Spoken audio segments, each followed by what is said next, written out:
All right, we are going to get started. So I need a motion to kick off our April 29th board meeting. Sean Klopfer, seconded by Matt Shibanoff. All those in favor? All those in favor? All those in favor? There we go. 6-0 with one absent. So thank you. We have called our meeting to order. Let us begin, please, with a welcome to the flag. Our pledge to the flag, please. Oh, jeez. Yeah.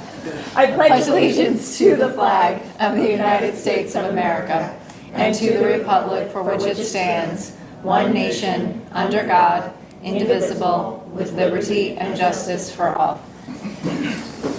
And that is why we should not serve me punch before meetings. Okay, too much sugar. I'm going to be okay here. All right, we'll go to the report of the superintendent, Dr. Byrne. Good evening, and thank you for joining us for our April 29th Board of Education meeting. This is our first meeting since spring recess and the first of 2 snow emergency give-back days, so I hope everyone enjoyed the break. We are now in the 4th quarter of the school year, commonly known as the home stretch. Speaking of home stretch, many of us were on hand yesterday afternoon for the opening of the newly renovated softball field. The field looks absolutely terrific. I highly recommend you take a walk out there to check it out. Big kudos to our Director of Facilities, Rob Camigliano, and Assistant Superintendent for Business and Operations, Gabriella Peruccio, for delivering an incredible field in what felt like record time. On April 23rd, we hosted a parent university on AI in the Rise City School District. Dr. Murray, Dr. Sassone, and our technology staff developers gave parents all the latest information on AI technology in our schools and also provided a preview of the district's forthcoming AI handbook. We had a great turnout and a very good discussion. AI is also the topic of the lead article in this month's Superintendent Bulletin, so take a look for that in your inboxes tomorrow. The presentation from the parent university is also linked in that article. Beginning last Friday, Dr. Murray, Ms. Anderson, and Ms. Boyle and I began the annual budget roadshow by visiting the Osborne School PTO meeting and the Rye Rotary meeting. Yesterday, we visited with the folks at Community Synagogue, which is always a pleasure, and also the source of some really great questions. Tomorrow, we'll be at the RMS PO meeting, and then my favorite stop along the way with the seniors at Rye Rec. If you can't make one of those meetings, all the 25-26 budget information, videos, and presentations are and will continue to be posted in a special area on the district website. Look for the link in the pop-up bubble that appears when you first land on the website. And that concludes my report for this evening. Okay, great, thank you. So we will move on to presentation and discussion, athletics APP update. Ms. Dulé.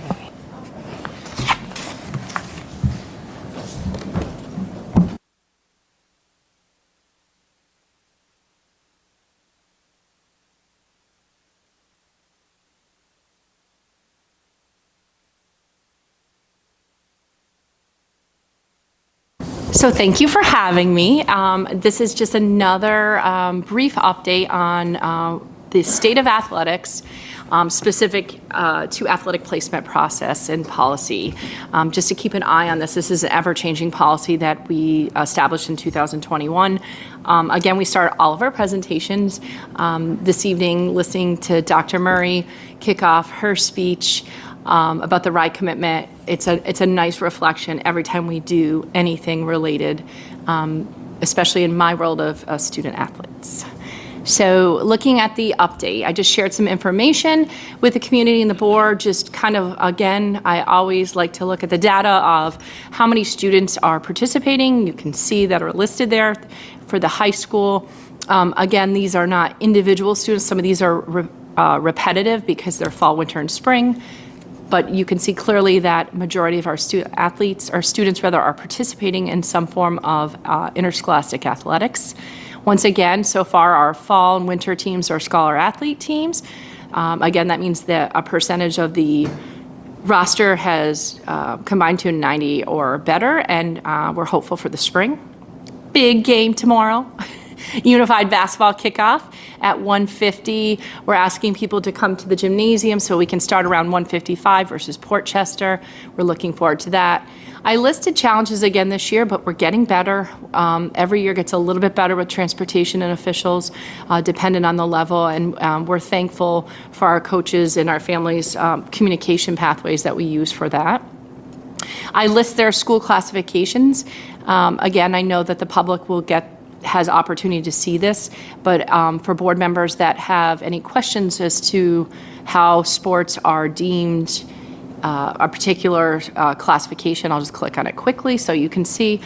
Briefly, this is just New York State Public High School Athletic Association numbers by sport. So next year, 25 to 26. There's a brief description as to why we are where we're at with our enrollment numbers. Let me get it back out of this. And just, again, another update, looking at the season as we progress through. The policy was updated in 21-22, if you recall, in the winter, and we were very restrictive, but we opened the policy up with coach evaluation and my oversight with this policy. So you can see where we are this year. This fall, we had 4 student athletes. In the winter, 10. In the spring, our largest to date. And there's a caveat with that. If you look, there was a large increase in influx because we did not have enough for a modified softball team, and we obviously did not want to displace those student athletes. So students that were appropriately placed and were eligible to be able to go through the process, thankfully have a place to play at JV. So in this case, it's a little bit higher than normal, mainly due to that reason. Again, this process is streamlined and updated, and we're constantly looking at it. I will come every spring and update because it's something we want to be aware of. And I just list, again, for more of information, what the policy is in New York State. Commissioner's regulation allows all 7th and 8th graders to participate in high school athletics, regardless of the sport, with no restrictions.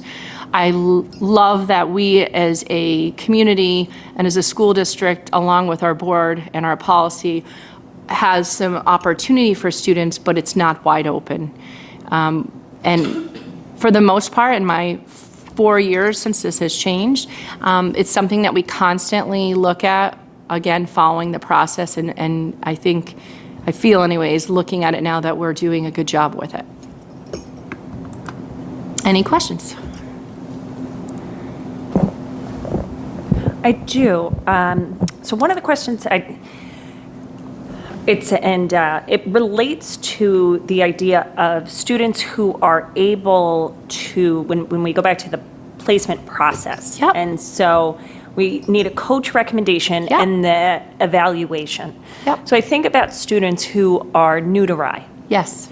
And so we are very fortunate that over the Yep. last few years, every year we have new students coming in pretty much at every grade level. Sure. And so what and how a are good we question. either contacting, reaching out, informing, or where would they even get a coach's recommendation from? Sure. So it really depends on the sport. That's a great point, because new to students to RIE, we usually get from the counselor's office, and I work with Wendy Wells to get new registers, and I usually reach out to those families in grades 7 through 12, just introducing myself, asking if their student might have interest in athletics, and if so, to reach out, and there's a transfer and eligibility component to that, but also to give information.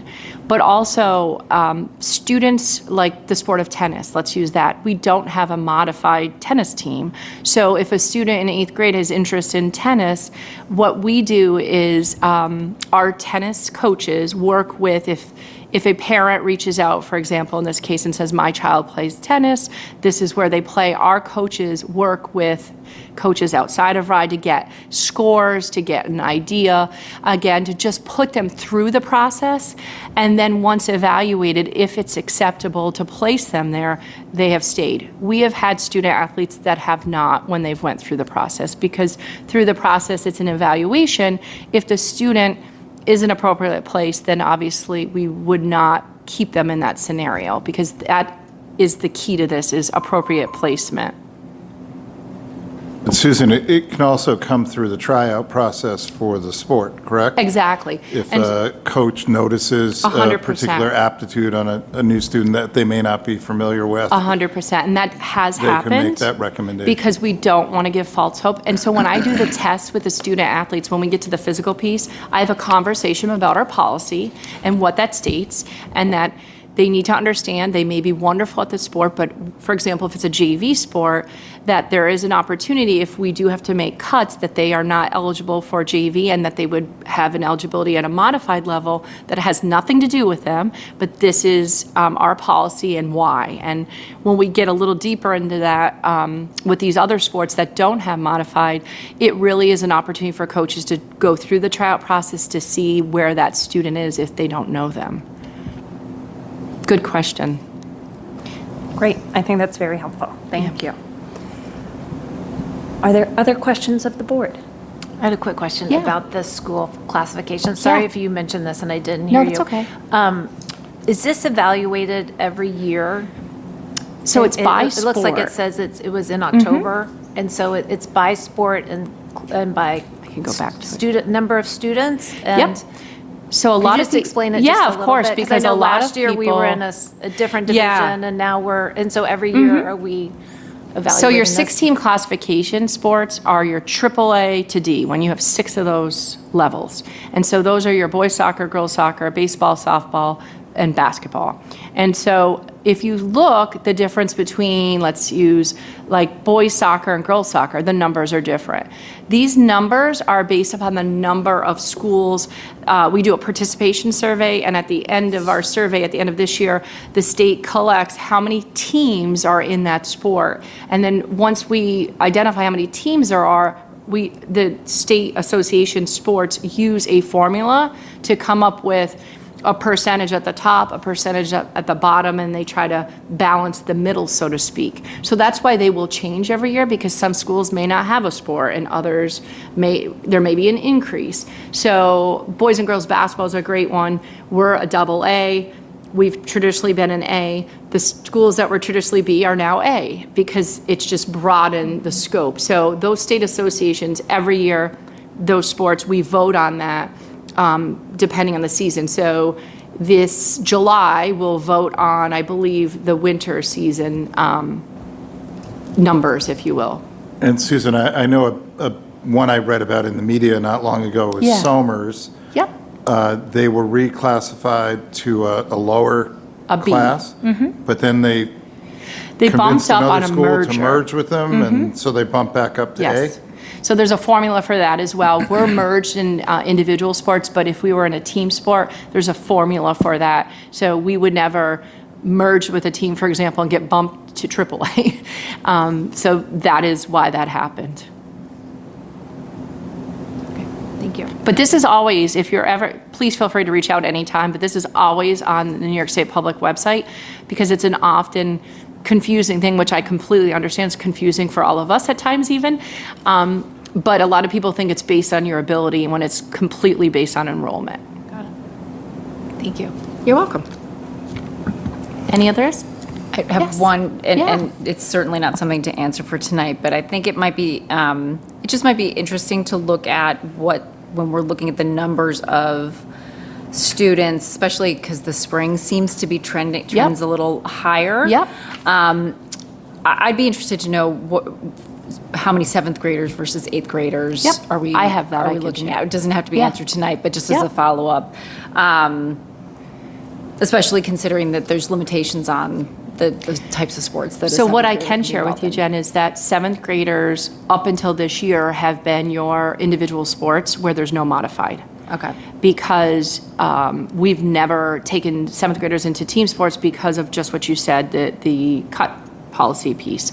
This year, our first team sport where we did that was, again, due to the reduction of a completely no modified program. Okay. But up until that point, we would not have done that. We look at heavily at JV as much as we can to keep our 9th and 10th graders where possible, and 8th graders if there's no cuts. 7th graders in those team sports are not normally looked at, and it's not something we would recommend. But that's where that spike comes. But mainly individual sports, your swimming, your tennis, that's where I see the highest numbers of 7th graders.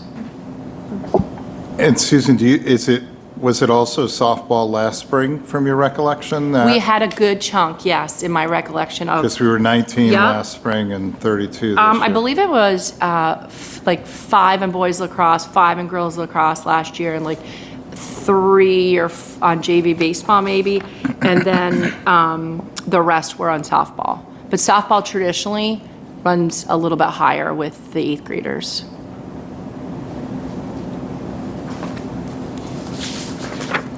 Thank you. Anything else? Okay. All right, Great. thanks. Thank you so You're very welcome. much. Appreciate it. Okay, we will now move on to the hearing of the public on non-agenda items.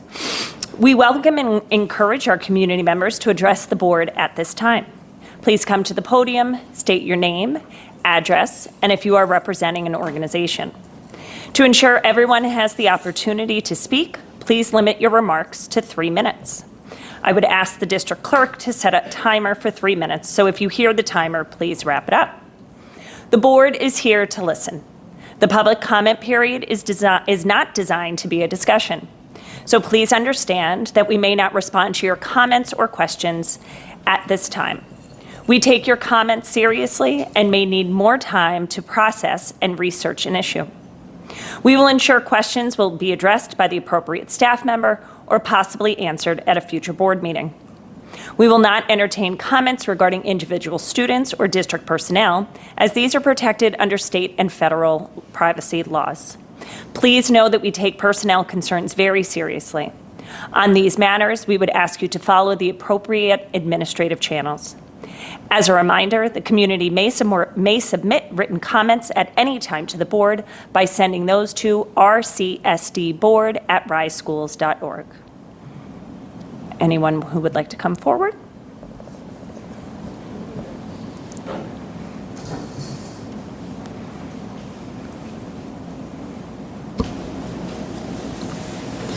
My name is Phyllis Rothschild, 389 Rye Beach Avenue, longtime community member. I'm here just for one question. There are no sports for 6th grade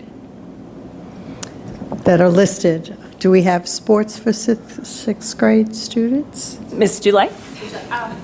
Sorry. That's okay.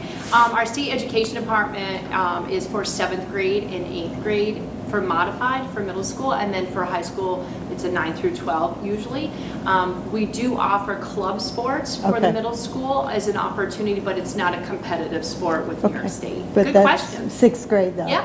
Okay. Yeah. Again, always my grandchildren come first. That was the question. Good. We have a young man coming up 6th grade, and I want him to get into sports. Yeah. So I don't want him to have an excuse. Well, I can certainly say, having had a son who came in, the sports clubs for the 6th grade are certainly an activity that are well attended, and the students really enjoy it. So please encourage them to participate. Do they do track at all? We do have track in 7th grade, yes. Got it. Thank you. Certainly, thank you. Big track meet today. Yes, we did. All right, wonderful. So we will now move on, seeing no one else for public comment, we will move on to the consent agenda. Can I have a motion, please, to approve this evening's consent agenda? Sean Klopfer, seconded by Matt Shibanoff. So let's take a look at this evening's consent agenda. Consent agenda general. Consent agenda fiscal. Consent agenda professional appointments.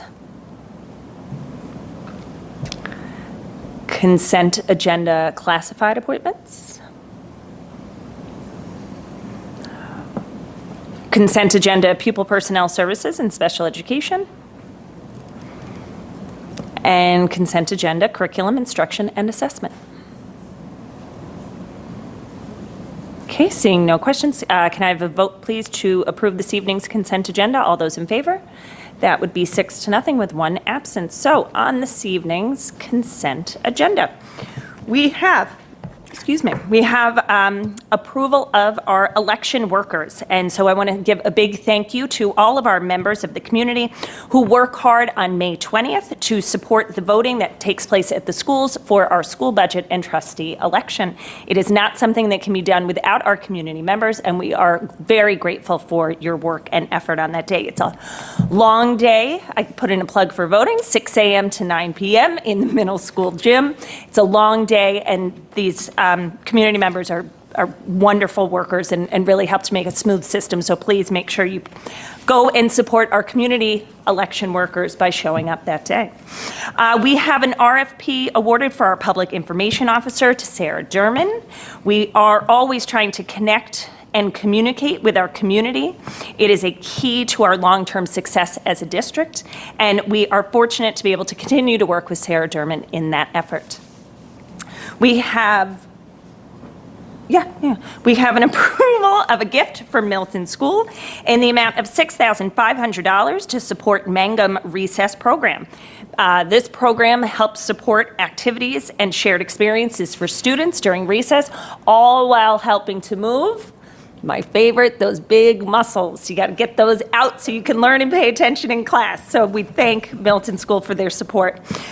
We have an approval of a gift in the amount of $6,500 from the Osborne PTO to support buses for field trips, as well as a gift in the amount of $12,000 to support the actual field trips from the Osborne PTO. It's great work that our schools are able to do in helping connect our classroom learning to real-world experiences. We also have an approval of a gift for the amount of $1,490,986 from Midland PTO for new playground equipment. This is going to be exciting new experiences for our students with the new layout of our school property with our new building addition. And so we are very grateful for our community support to once again help our students get those big muscles moving. So that's always exciting. We also are approving a merger, interestingly enough, of athletics with the Rhinebeck schools for the 25-26 boys wrestling season, and approving the merger for the Rhinebeck and Blindbrook schools for the 25-26 boys and girls swim and dive teams. It's a great way that we are able to ensure that all of our student athletes who have a love for sports and competition can continue to showcase their talents and develop their skills in this way. So thank you for helping us, Ms. Dulé, make sure that happens for our students.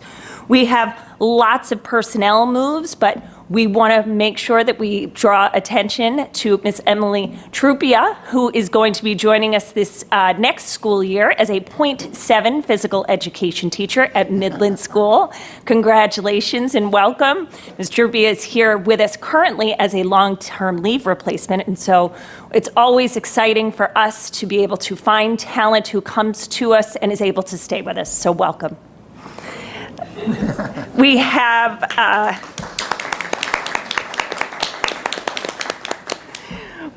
an appointment of many teachers and aides which are working to help support our ESY program for our students. And it's always great to be able to support our students in their learning, whether it be during the traditional school calendar or our summer calendar as well. And we also are approving an agreement with Diane Yokani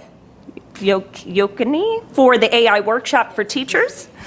Great parent university that was held on AI, and there will be lots more to come for our community as we move forward in our exploration of AI. So that was everything on our consent agenda. So let's move on to communications to and from the board, and we don't have anything. Policy did have a meeting, did not have a meeting. Meeting tomorrow.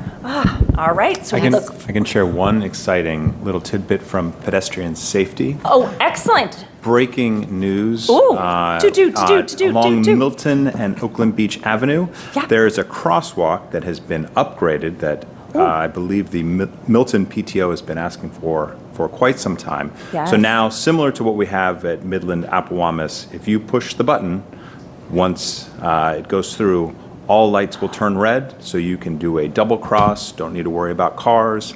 So a special thanks to the that's so traffic exciting. and pedestrian safety, as well as the City Hall, who made it happen.